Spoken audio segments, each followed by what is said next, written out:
High বন্ধুরা, আমি আর আমার বোন মিলে আজকে পাড়া ঘুরতে বেরোবো। তো আমাদের আশপাশটা তোমাদেরকেও দেখাই, চলো। তো বেরিয়ে আমার বোনকে বললাম ফলো মি বলে দু বোনেই হাঁটা শুরু করে দিলাম। আর আমার বোনের স্টাইলটাই দেখো, বারবার শুধু ফটো ওঠার মতো পোজ দেয়। আর বন্ধুরা, এগুলা সব জমি আমাদেরই। আর যেহেতু আমরা রোদে বেরোচ্ছি, সেই জন্য খুব রোদ পড়তেছে মুখের মধ্যে। আর এইসব বাঁশ ঝাড় সব আমাদেরই। তো দেখো, এখানে একটু ছায়ার মধ্যে দুই বোনে একটু দাঁড়িয়েছিলাম।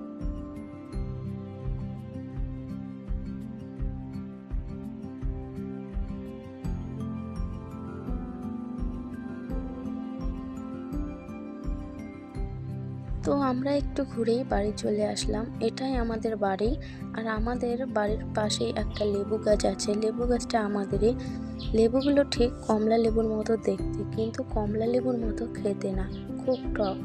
আমার বোন এদিকে একটা ছিঁড়ে নিল, ওনাকে খাওয়াবে, এখন এটা ছালাচ্ছে, আমাকে একটু দিল।